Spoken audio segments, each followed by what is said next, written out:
আসসালামু আলাইকুম। Super chapter 2 গুণগত রসায়নের বাকি এমসিকিউ গুলো সলভ করব। শুরু করা যাক।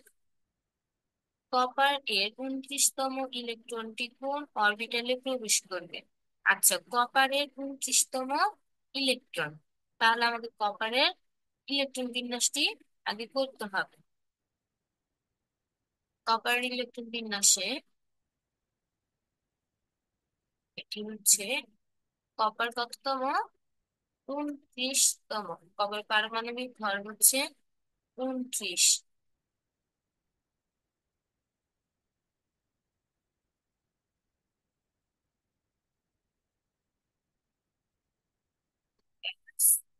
সুই ডি যাবে ইলেকট্রন 4s। 4s এ যাবে 2।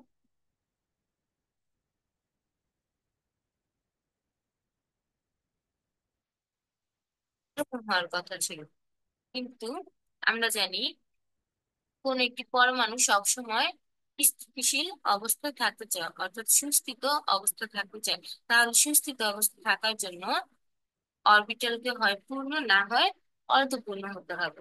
এখানে দেখো 4s2, এখানে 4s2 এর চেয়ে 3d 10 হলে তাহলে এটি বেশি সুস্থিত অবস্থা থাকবে। তাহলে এখানে 4s1 এবং 3d 10। 4s1 আর 3d 10, তাহলে 29তম ইলেকট্রনটি কোথায় যাবে? 3d অরবিটালে যাবে। অ্যান্সার করো। নিচের কোন সেটটি শক্তিক্রম অনুসারে আউফবাউ নীতি মেনে চলে? আচ্ছা, আউফবাউ নীতি মানে কি? যে নীতিতে ইলেকট্রন বিন্যস্ত হয়। কিভাবে? নিম্ন শক্তি স্তরে প্রথমে যাবে ইলেকট্রন, তারপর উচ্চ শক্তি স্তরে যাবে। এখন দেখো কিভাবে বুঝবো নিম্ন শক্তি স্তর উচ্চ শক্তি স্তর। এখানে 5s, তার মানে কি? 5s হলে 5 হচ্ছে প্রধান শক্তি স্তর প্লাস উপশক্তি স্তর। এস এর মান কত? 0।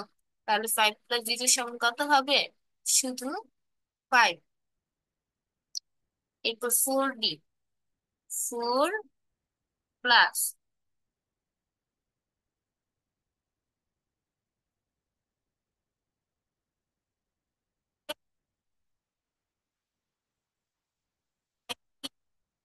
5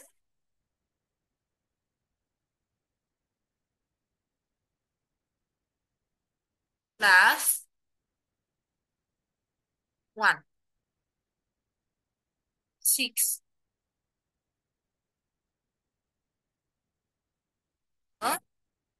দুইটা, এখানে 5s সবচেয়ে সর্বনিম্ন শক্তি স্তর, এই কারণে সর্বনিম্ন শক্তি স্তরে ইলেকট্রন আগে যাবে। এখানে 5s greater than 4d greater than 5d। দেখো 4d আর 5d দুইটার মানে কিন্তু সেম, কিন্তু 4d তে কেন আগে ইলেকট্রন যাবে? কারণ 4d এখানে এখানে প্রধান শক্তি স্তরের মান হচ্ছে কম, 4। আর 5p এখানে প্রধান শক্তি স্তরের মান হচ্ছে বেশি। তাহলে প্রধান শক্তি স্তরের মান যেহেতু একই রকম হওয়া সত্ত্বেও প্রধান শক্তি স্তরের মান যেহেতু কম, তাহলে এই এই 3 4d অরবিটালে আগে ইলেকট্রন যাবে, পরবর্তীতে 5p অরবিটালে যাবে। বা নীতি অনুসারে নিচে কোন শক্তিক্রমটি সঠিক? ওই একই প্রশ্ন। সবগুলার প্রধান শক্তি স্তর আর উপশক্তি স্তর যোগ করবে, যেটা সর্বনিম্ন শক্তি স্তর সেখানে সবার পরে, আর যে সবার আগে, আর যেটা সর্বোচ্চ শক্তি স্তর সেখানে সবার পরে। কিন্তু এখানে বলেছে শক্তিক্রম নিচের কোনটি? এইটা আর আগের প্রশ্ন সেম, কিন্তু এখানে আগের প্রশ্ন বলেছে শক্তিক্রম অনুসারে আহ্বান নীতি মেনে চলে কোন সেটটি? এটা হচ্ছে শক্তিক্রম অনুসারে কোথায় আগে যাবে সেটি। কিন্তু এখানে বলেছে কোন শক্তিক্রমটি সঠিক, মানে শক্তিক্রমের কোনটি সর্বোচ্চ, কোনটি সর্বনিম্ন? দেখো 4s, 4s হচ্ছে 4 + 0।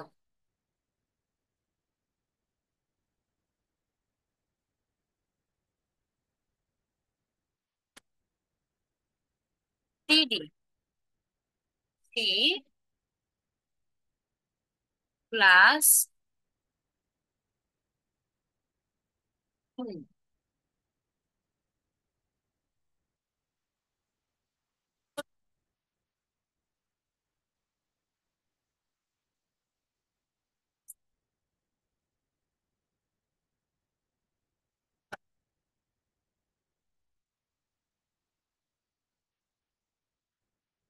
সর্বনিম্নকে 4s, 4s is less than 3d, then less than 4p। এতটুকু ক্লিয়ার? লাল বর্ণের রশ্মি তরঙ্গ দৈর্ঘ্য 7000 অ্যাংস্ট্রম হলে তার তরঙ্গ সংখ্যা কত? আচ্ছা, তরঙ্গ সংখ্যা বলতে আমাদের এখানে এফ এর মান নির্দেশ করেছে, মানে কম্পাঙ্কের কথা বলছে। তরঙ্গ দৈর্ঘ্য কি ল্যামডা, আর তরঙ্গ সংখ্যা মানে এফ, মানে কম্পাঙ্ক। আমরা কি জানি? V equal to F lambda.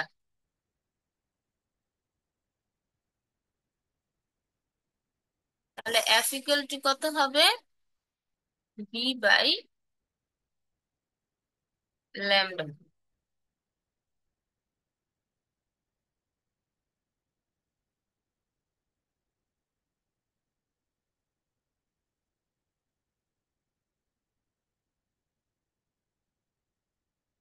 আলোর রশ্মির তরঙ্গ দৈর্ঘ্য, তাহলে এটা আলোর কথা। তাহলে বেগের মান কত হবে?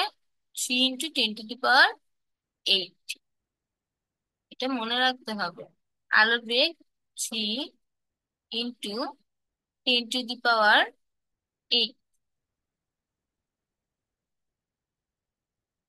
ল্যামডার মান কত? 7000 অ্যাংস্ট্রম। সাত।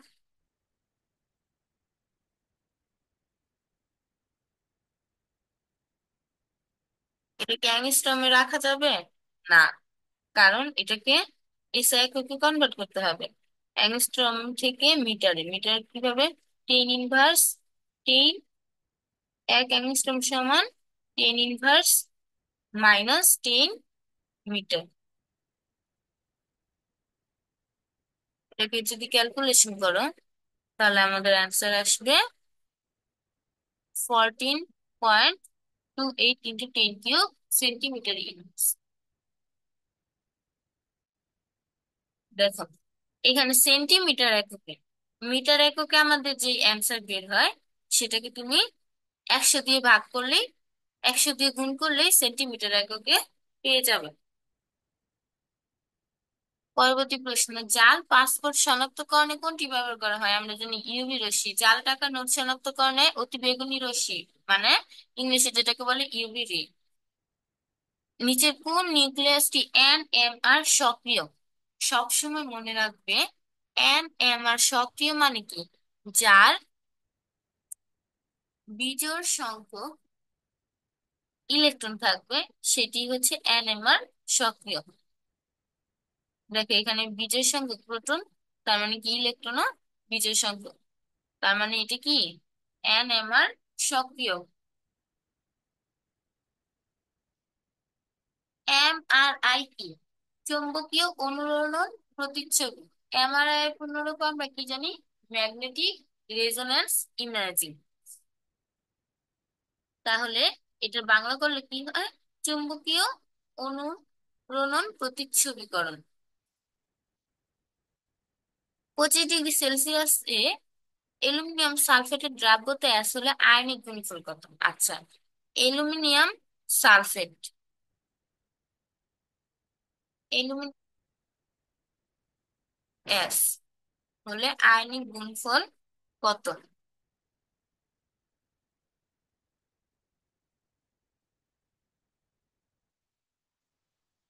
প্রথমে অ্যালুমিনিয়াম সালফেটকে ভাঙতে হবে, তারপর আয়নিক গুণফল নির্ণয় করতে হবে।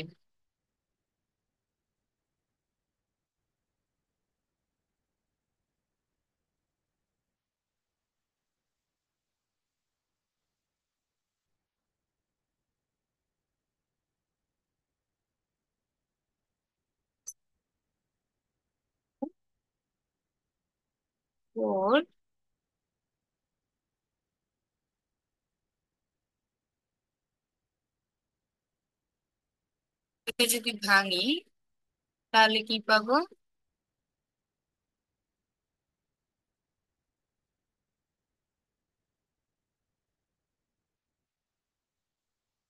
এ এল থ্রি প্লাস। কিভাবে বুঝলাম এখানে থ্রি প্লাস আসবে? দেখুন, আমরা কি জানি, এই যে এখন একটা যৌগে অ্যালুমিনিয়ামের অ্যালুমিনিয়ামের অ্যালুমিনিয়ামের আয়ন, এই যে অ্যালুমিনিয়াম থ্রি প্লাস, এগুলো তাদের স্থান বিনিময় করে। এখানে ছিল অ্যালুমিনিয়াম আয়নের থ্রি প্লাস, সেটি সালফেটের পাশে গিয়ে বসছে। আর সালফেটের কত ছিল? টু মাইনাস, জারণ মান, সেটি বসছে অ্যালুমিনিয়ামের পাশে। এখান থেকে আমরা বুঝলাম অ্যালুমিনিয়াম আর একটা প্লাস হলে আরেকটা মাইনাস। কোন একটা যৌগ নিরপেক্ষ যৌগ গঠনে এই অবস্থা হয়, একটি প্লাস হলে আরেকটি মাইনাস। অ্যালুমিনিয়াম থ্রি প্লাস, তাহলে সালফেটে কত হবে? SO4 টু মাইনাস, এস ও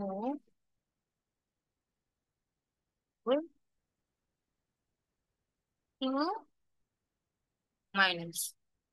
দেখো, অ্যালুমিনিয়াম এখানে কয়টা আছে? দুইটা, তাহলে সামনে দুই। আর সালফেট কয়টা? তিনটা, তাহলে সামনে তিন।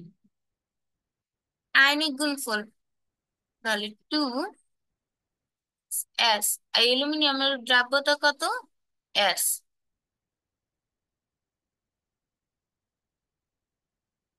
এখানটাই আবার উপরে স্কয়ার আকার চলে যাবে। গুণ, যেহেতু গুণফল বলেছে আয়নগুলোর, তাহলে গুণ চিহ্ন। থ্রি SO4, এখানে এস। তো কত হবে? থ্রি, যেহেতু সামনে থ্রি।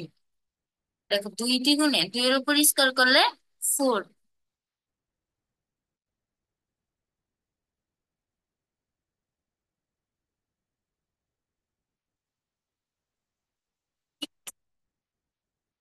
তিনের উপর কিউব করলে কত হবে? 27। SQ।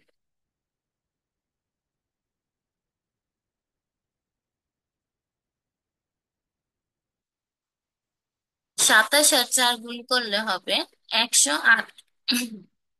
108। S⁵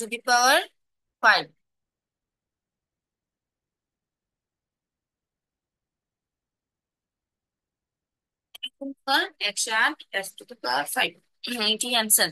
ম্যাগনেসিয়াম হাইড্রোক্সাইডের দ্রাব্যতা গুণফল এত হলে হাইড্রোক্সিল আয়নের ঘনমাত্রা কত? আচ্ছা, ম্যাগনেসিয়াম হাইড্রোক্সাইড সেম ওই নিয়মেই হবে, magnesium two plus hydroxyl minus.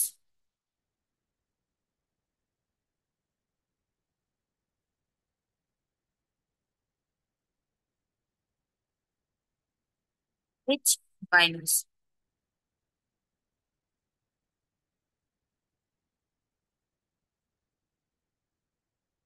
কয়টা আছে? দুইটা।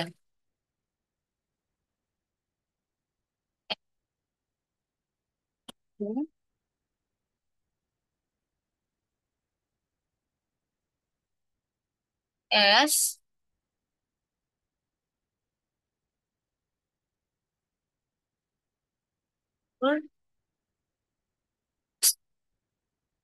কিউব সমান করতে 4 × 10⁻³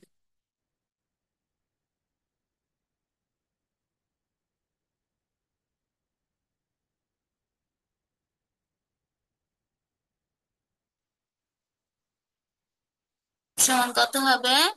এটা নিচে গুণাকার আছে, সেটা ভাগ আকারে।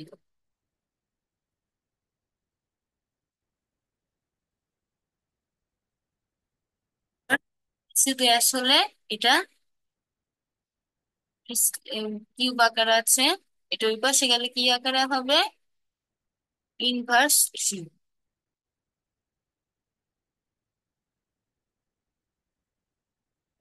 করলে অ্যান্সার আসবে 4.1 ইন্টু 10⁻³ 25 ডিগ্রি সেলসিয়াস তাপমাত্রা জিঙ্ক ফসফেটের দ্রাব্যতা কত? সেম আগের নিয়মে, জিঙ্ক 2+ আর ফসফেট 3-। তাহলে 3s³ 4s², কত আসে? 108। এখানে এস আকারে দেয়নি, জিঙ্ক 2+, ফসফেট এত।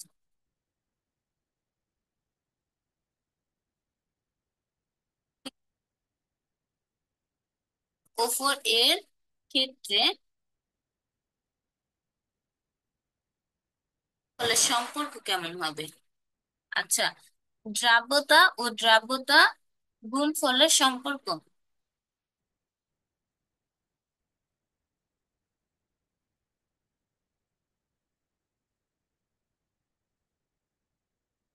এ জি, ভাঙলে কি হবে? Plus 2O4 2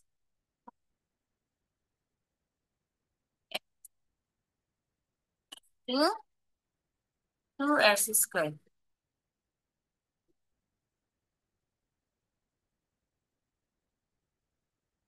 4s³। অ্যান্সার হ, 4s³। পরের স্লাইডে যাই।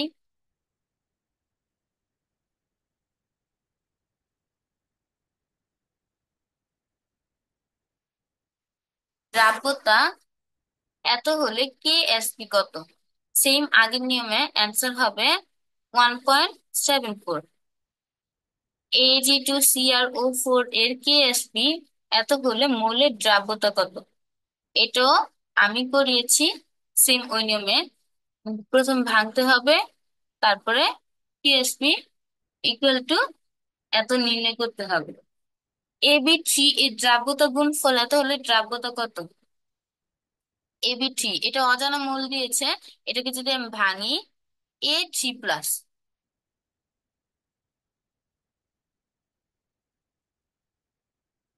Plus B-,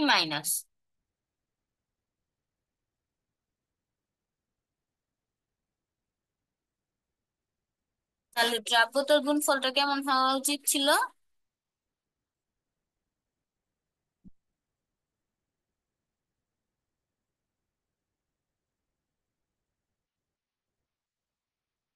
A3+B-, S into S।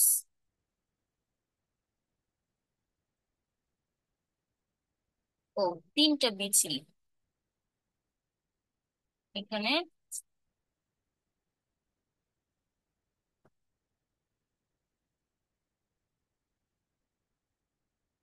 সাতাশ S⁴।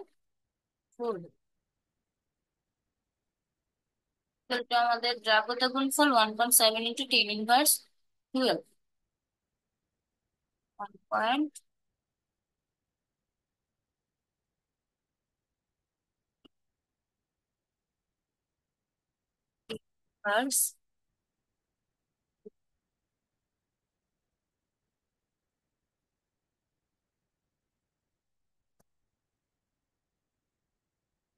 সেই আগের নিয়মে 27 দুই পাশে গেলে ভাগ আকারে, 4 পাওয়ার 4 ওই পাশে 1/4 আকারে চলে যাবে। অ্যান্সার 5.0 ইন্টু 10⁻4 মোল পার লিটার। 50 ml সম্পৃক্ত দ্রবণে 5 গ্রাম ক্যালসিয়াম ক্লোরাইড আছে, লিটার প্রতি ক্যালসিয়াম ক্লোরাইডের দ্রাব্যতা কত? আমরা জানি W = S/M/1000। W = S/1000।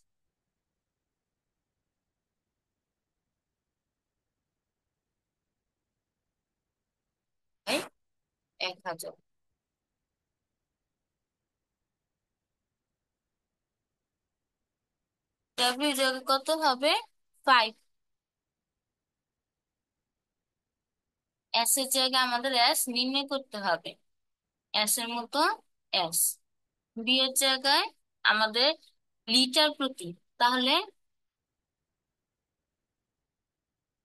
SBM, W = SBM। 1000 যদি আমরা মিলিলিটার আয়তন নির্ণয় করতাম, তখন তখন আমরা ভাগ 1000 দিতাম। এখানে লিটার প্রতি বলছে, এই কারণে 1। আর এম মানে কি, ভর সংখ্যা কত হবে? ক্যালসিয়ামের 40 আর ক্লোরিনের 35.5 গুণ 2, 40 প্লাস 70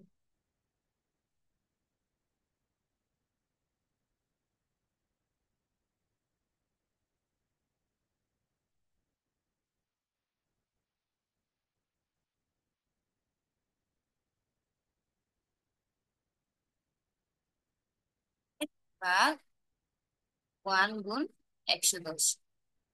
ক্যালকুলেশন করলে অ্যান্সার আসবে মোল পার লিটার। সেটাকে আবার গ্রাম পার লিটারে, মোল পার লিটার আসলে সেটার সাথে আবার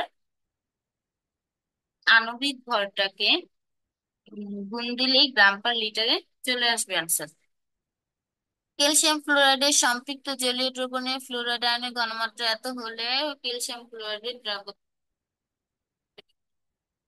অধঃক্ষেপণের শর্ত কি?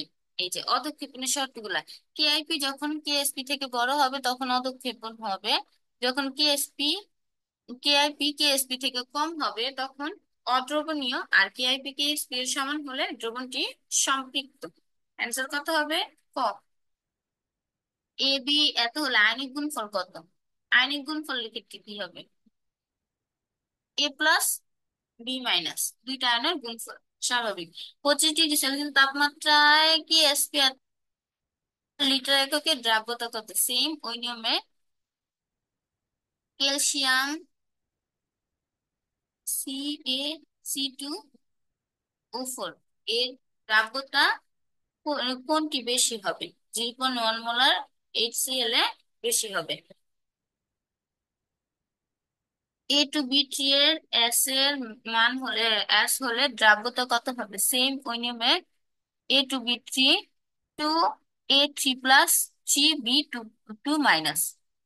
দুইটা থেকে 4S² 27 S3, তাহলে 108 S⁵।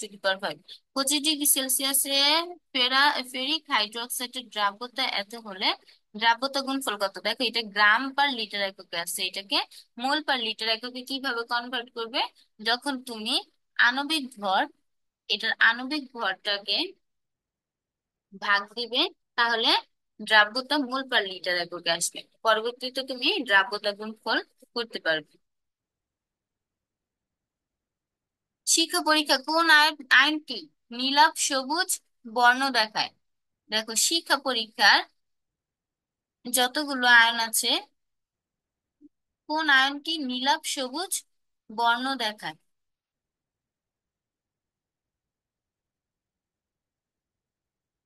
নীলাভ সবুজ, এই যে নীলাভ সবুজ শিখা দেখা যায় Copper 2+। আর পটাশিয়াম আয়ন দেখায় হালকা হালকা বেগুনি, সোডিয়াম দেখায় সোনালী হলুদ, আর ইটের মতো লাল, এটা দেখায় ক্যালসিয়াম। তাহলে কোন আয়নটি নীলাভ সবুজ বর্ণ দেখায়? Copper 2+।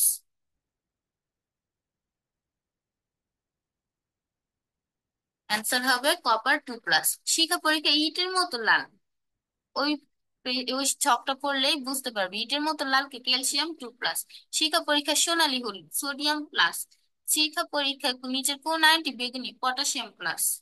শিখা পরীক্ষা কোন আয়নটি বর্ণালী কোবাল্ট কাচের মধ্য দিয়ে হালকা সবুজ দেখায়? এটা কিন্তু আমাদেরকে বলে নাই খালি চোখে, এগুলো আগে যতগুলো পড়ছি সেগুলো সব খালি চোখে কেমন দেখায়।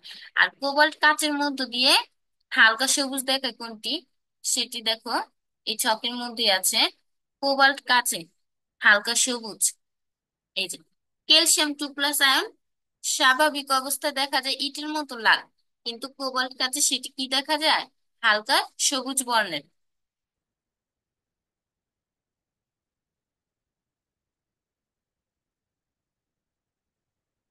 অ্যান্সার হবে ঘ। ব্লু গ্লাসের মধ্য দিয়ে গোলাপি লাল বর্ণের বর্ণালী দেখায় কোনটি? পটাশিয়াম স্বাভাবিক অবস্থায়, স্বাভাবিকভাবে স্বাভাবিক চোখে সেটি হালকা বেগুনি, কিন্তু ব্লু গ্লাসে গোলাপি লাল বর্ণের আলো দেখায়। নেসলার দ্রবণ দ্বারা কোন ক্যাটায়ন শনাক্ত করা হয়? নেসলার দ্রবণ দ্বারা অ্যামোনিয়াম প্লাস ক্যাটায়নটি শনাক্ত করা হয়? এগুলো আমাদের মনে রাখতে হবে, কোন দ্রবণ দ্বারা কোন ক্যাটায়ন শনাক্ত করা হয়, লবণ শনাক্তকরণ। এগুলো হচ্ছে কমন কোশ্চেন। ক্যাটায়নটি নেসলার দ্রবণ দ্বারা শনাক্ত করা হয়। পটাশিয়াম পাইরোএন্টিমনের দ্বারা কোন ক্যাটায়ন শনাক্ত করা হয়? Sodium plus. অ্যামোনিয়াম অক্সালেট দ্বারা ক্যালসিয়াম 2+। কপার 2+। আয়নের দ্রবণে অধিক অ্যামোনিয়াম হাইড্রোক্সাইড দ্রবণ যোগ করলে বর্ণ সৃষ্টি হয় কোনটি? এগুলো মেন বই আছে। কপার আয়ন আয়নের দ্রবণে অধিক অ্যামোনিয়াম হাইড্রোক্সাইড যোগ করলে সেটি গাঢ় নীল বর্ণের হয়। জিঙ্ক 2+ আয়ন নিশ্চিতকরণের বিকারকের নাম কি? Potassium ferrocyanide. সোডিয়াম আয়ন শনাক্তকরণে কোনটি ব্যবহার করা হয়? পটাশিয়াম পাইরো অ্যান্টিমোনেট, এটি হচ্ছে সোডিয়াম আয়ন শনাক্তকরণে ব্যবহৃত হয়। অ্যামোনিয়াম আয়ন শনাক্তকরণে কোন বিকারক ব্যবহার করা হয়? নেসলার দ্রবণ। নেসলার দ্রবণ কি? এটা আমাদের মনে রাখতে হবে, মুখস্থ। নেসলার দ্রবণ হচ্ছে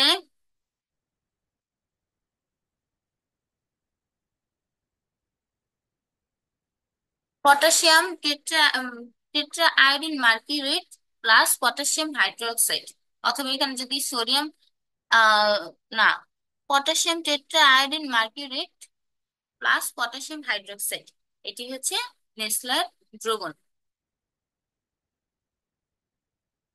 সোডিয়াম পাইরোঅ্যান্টিমনেটের সংকেত কি? Na2H2SB2O7। আর যদি বলতে পটাশিয়াম পাইরোঅ্যান্টিমনেটের সংকেত, তাহলে K2H2SB2O7। আর শুধু পাইরোঅ্যান্টিমনেট মানে কি? H2SB2O7। নিচের কোন ক্যাটায়নের শনাক্তকরণে পটাশিয়াম ফেরোসায়ানাইড দ্রবণ ব্যবহৃত হয়? কপার 2+। এগুলো তোমাদের লবণ শনাক্তকরণে যেগুলো আছে সেই বিক্রিয়াগুলো থেকে দিয়ে দিয়েছে। একটি তরল জৈব যৌগ 78.3 ডিগ্রি সেলসিয়াস তাপমাত্রায় ফুটে, এর সাথে অল্প ইথানল যোগ করলে ও মিশ্র তরলটি স্ফুটনাঙ্ক 78.3 ডিগ্রি হয়। মূল তরলটি কি? বিশুদ্ধ ইথানল। বিশুদ্ধ ইথানল, আমরা জানি ইথানলের স্ফুটনাঙ্ক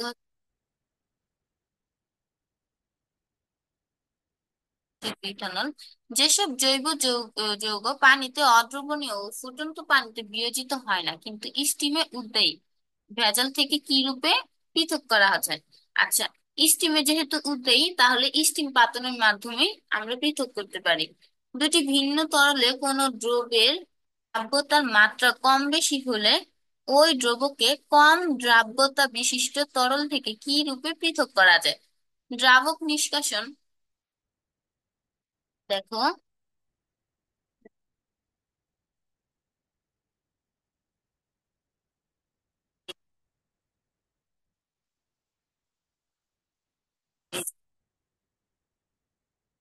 কোন কোন প্রক্রিয়া কোনটি শনাক্তকরণ? এই যে পানিতে অদ্রবণীয় স্টিমে বা উত্তপ্ত পানি বাষ্পে উদ্বায়ী কঠিন ও তরল জৈব যৌগে স্টিম পাতন দ্বারা বিশোধন করা হয়। আর এই যে দেখো, সমস্ফুটন পাতন, যখন নির্দিষ্ট সংযুক্তি দুই বা ততোধিক তরল তরল মিশ্রণে, বাষ্প ও তরল মিশ্রণে একই সংযুক্তি থাকে, তখন তরল স্ফুটনাঙ্কের কম তাপমাত্রা বা সবচেয়ে বেশি তাপমাত্রায় ফুটে থাকে, তখন এটি স্ফুটন পাতন পদ্ধতিতে আলাদা করা যায়। ঠিক পাতনে কি হবে? স্ফুটনাঙ্কের ব্যবধান 40 ডিগ্রি এর কম হবে, আর সাধারণ পাতনে স্ফুটনাঙ্কের ব্যবহার 40 ডিগ্রি এর বেশি হবে।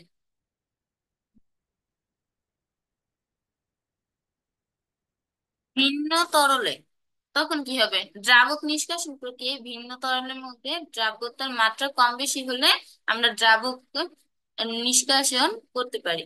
তারপরে অধিশোষণের মাত্রা ও দশার দ্রাব্যতা হারের ভিন্নতা উপর ভিত্তি করে এটি অধিশোষণ, সেই ক্ষেত্রে দেখবা ক্রোমাটোগ্রাফিটি ব্যবহার করা হয়। ক্রোমাটোগ্রাফির দশা কয়টি? দুইটি, স্থির দশা আর চলনশীল দশা। পেপার ক্রোমাটোগ্রাফি আর এফ এর মান নিচে কোনটি? আমরা জানি পেপার ক্রোমাটোগ্রাফিটা আর এফ এর মান সবসময় 1 থেকে ছোট হয়। এফ এর মান সবসময় 1 থেকে ছোট হয়।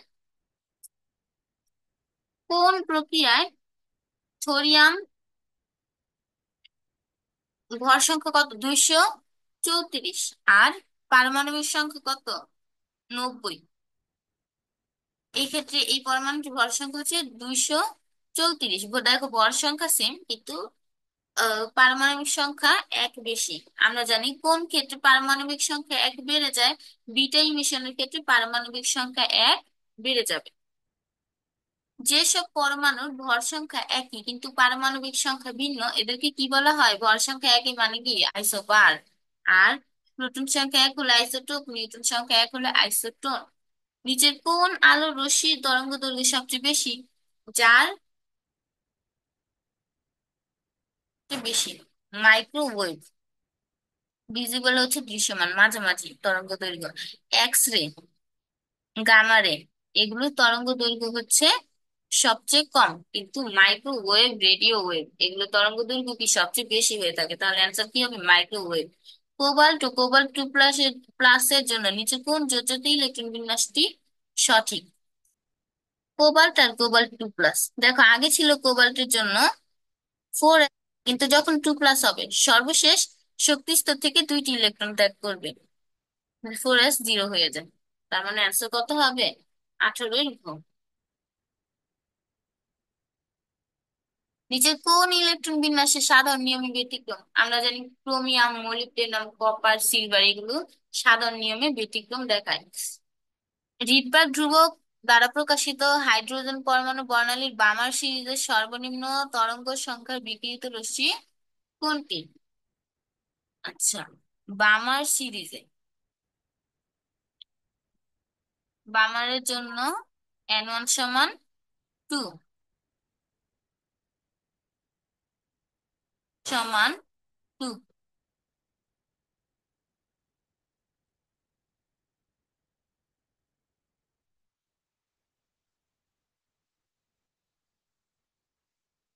সর্বনিম্ন তরঙ্গ সংখ্যার বিকিরিত রশ্মি N2 সমান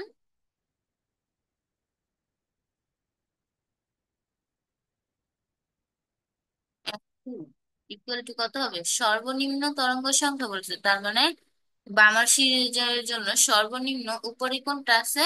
3। তাহলে আর এইচ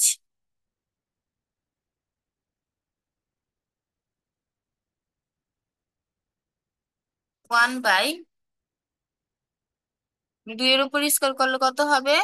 4 মাইনাস 1/3 এর উপর স্কোয়ার করলে 9।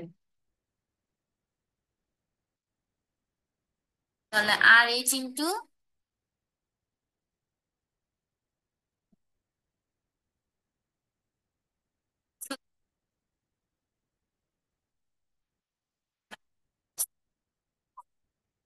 5,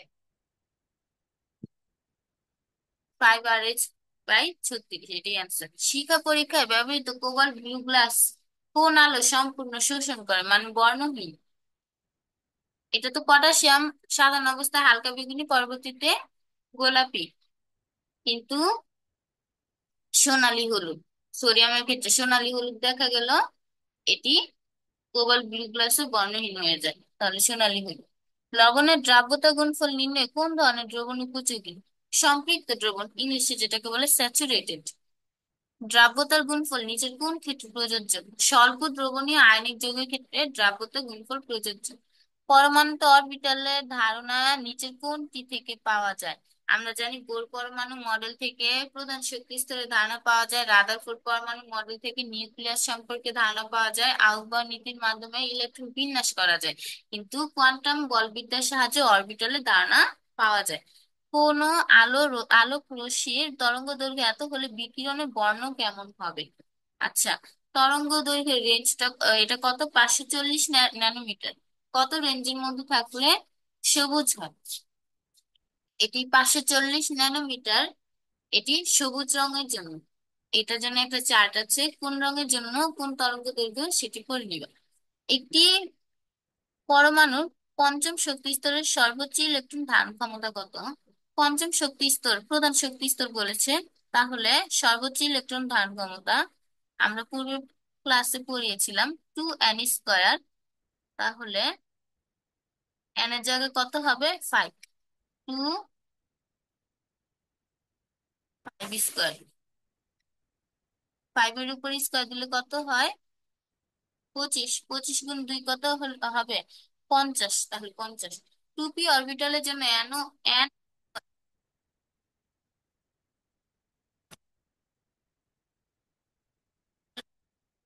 ওয়ান। তাহলে এম এর মান কত হবে? 0 +1 - 1। এটাই আনসার। 3D উপশক্তি স্তর অনুমোদিত চৌম্বকীয় কোয়ান্টাম সংখ্যার মান কত? চৌম্বকীয় কোয়ান্টাম সংখ্যা SPD 0 1 2। এই যে 2, তাহলে 0 +1 - 1, এখানে হলো তিনটা, +2 - 2, মোট কয়টা হবে চৌম্বকীয়? 5টা। নিচের কোন সেটটি সম আয়ন প্রভাব বিদ্যমান? সম আয়ন প্রভাব কার মধ্যে বিদ্যমান? Hydrogen sulphide, hydrochloric. হাইড্রোজেনেরও +1, হাইড্রোক্লোরিকে এখানেও হাইড্রোজেনেরও +1, তাহলে এখানে সম আয়ন প্রভাব থাকবে। এটাও হাইড্রোজেন আয়ন, এটাও হাইড্রোজেন আয়ন, দুইটার জন্য হাইড্রোজেন আয়ন আছে, তাহলে এখানে দুইটাতেই সম আয়ন প্রভাব থাকবে, অর্থাৎ দ্রাব্যতা কম বেশি হবে। ক্যালসিয়াম ফ্লোরাইডের দ্রাব্যতা এত হলে দ্রাব্যতা গুণফল কত? এটা আগের নিয়মেই, ক্যালসিয়ামের S, ফ্লোরিনের জন্য 2 ইকুয়াল টু কত হবে? 4 × S এর জায়গায় এই মানটা বসিয়ে দিবে, তারপরে করে কি? অ্যালুমিনিয়াম সালফেটের দ্রাব্যতা গুণফল হলে সালফেট দ্রবণের ঘনমাত্রা কত? এগুলোই আগের নিয়মে। অ্যান্সার গো। 25 ডিগ্রি সেলসিয়াসে ক্যালসিয়াম হাইড্রোক্সাইডের দ্রাব্যতা গুণফল এত হলে ক্যালসিয়াম হাইড্রোক্সাইডের দ্রাব্যতা কত হবে? সেম আগের নিয়মে। প্রথম পঞ্চম শক্তি স্তর মোট অরবিটাল সংখ্যা কত হবে? পঞ্চম শক্তি স্তর মোট ইলেকট্রন সংখ্যা বলেনি, এবার বলছে অরবিটাল সংখ্যা। তার মানে সূত্রটা আমাদের কি হবে? শুধু n²। 5 এর উপর স্কোয়ার দিলে কত হবে? 25। তাহলে হবে 25টি। ম্যাগনেসিয়ামের সর্ববহিঃস্থ শক্তি স্তরের 4টি কোয়ান্টাম সংখ্যার সেট কোনটি? ম্যাগনেসিয়ামের ইলেকট্রন বিন্যাস নির্ণয় করতে হবে, তাহলে সর্ববহিঃস্থ শক্তি স্তরের ইলেকট্রন আমরা 4টি কোয়ান্টাম সংখ্যা বের করতে পারবো। এখন ম্যাগনেসিয়াম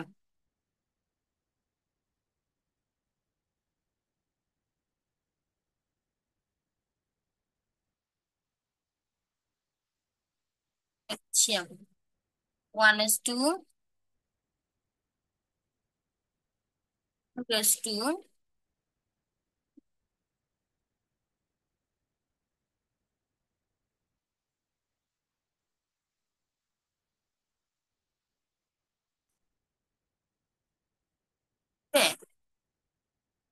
2।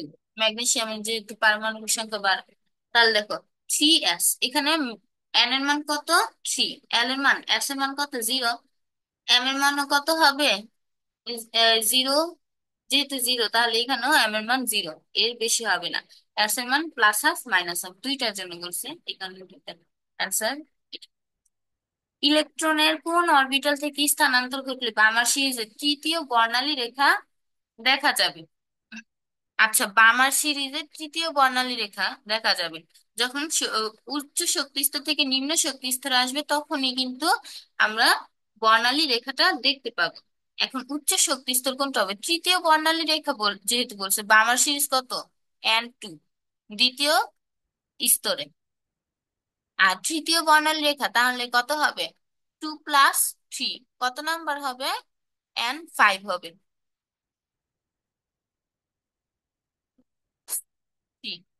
তাহলে n5। তাহলে n5 থেকে n2 তে আসলে তৃতীয় বর্ণালী রেখা দেখা যাবে। ক্রোমিয়াম পরমাণুতে বিদ্যমান বিজোড় ইলেকট্রন সংখ্যা কত?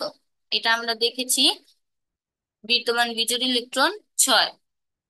পূর্বের ক্লাসে এটা দেখানো হয়েছে। নিচে কোন বর্ণের আলোক রশ্মি ফোটন সর্বাধিক হবে? যার ফোটন শক্তি h নিউ। আমরা সূত্রটা কি জানি? কোনো আলোর শক্তি নির্ণয়ের ক্ষেত্রে ই সমান এইচ নিউ, এই সূত্রটা তো সবাই জানো। অথবা এই যে যেটাকে আমরা নিউ বলতেছি, সেটি হচ্ছে F মানে কম্পাঙ্ক।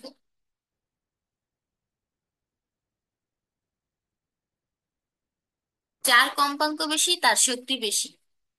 বেগুনি বর্ণের আলোর কম্পাঙ্ক সবচেয়ে বেশি, তার মানে এর ক্ষেত্রে বেগুনি বর্ণের আলোর জন্য ফোটনের শক্তিও বেশি হবে। ক্রোমাটোগ্রাফিতে মূলকগুলোর অধিশোষণের ক্রম নিচের কোনটি? আচ্ছা, ক্রোমাটোগ্রাফিতে অধিশোষণের ক্রম দেখতে গেলে,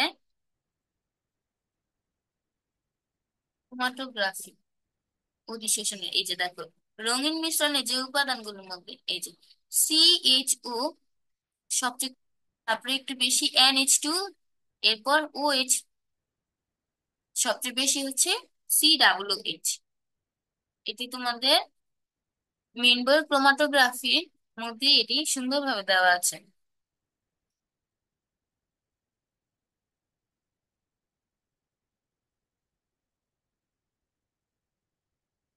তাহলে ক্রোমাটোগ্রাফি হলো এইচ এর অধিশোষণের সবচেয়ে বেশি, পরবর্তীতে OH এর, তারপরে NH2, তারপরে CH এর। কোন পদ্ধতিতে ধানের তুষ থেকে ভোজ্য তেল নিষ্কাশন করা হয়? ধানের তুষ থেকে ভোজ্য তেল নিষ্কাশন করা হয় দ্রাবক নিষ্কাশন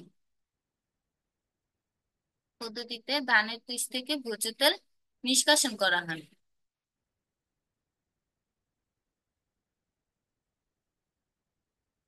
কি? অতিরিক্ত অ্যামোনিয়া দ্রবণে দ্রবণীয় Copper 2+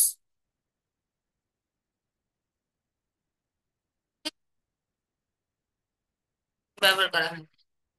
মনে রাখবা, বেনজিন জাতক, ন্যাপথালিন গন্ধক বা সালফার, আয়োডিন, এগুলো সব হচ্ছে ঊর্ধ্বপাতিত পদার্থ। এগুলোকে সবসময় ঊর্ধ্বপাতনের মাধ্যমে বিশোধনে ব্যবহৃত হয়। স্টিম পাতন কখন? স্টিম পাতন যখনই দেখবে কোনো সুগন্ধি জাতীয় কিছু, তখন তোমরা স্টিম পাতন স্টিম পাতন এটাকে বলতে পারো। তারপর দ্রাবক নিষ্কাশন, যত রকমের দ্রাবক এই যে ভোজ্য তেল, এটি হচ্ছে তুষ থেকে শস্য জাতীয় কিছু, শস্য রিলেটেড কিছু থাকলে সেখানে তোমরা দ্রাবক নিষ্কাশন দিয়ে দিতে পারো। এগুলো হচ্ছে শর্টকাট।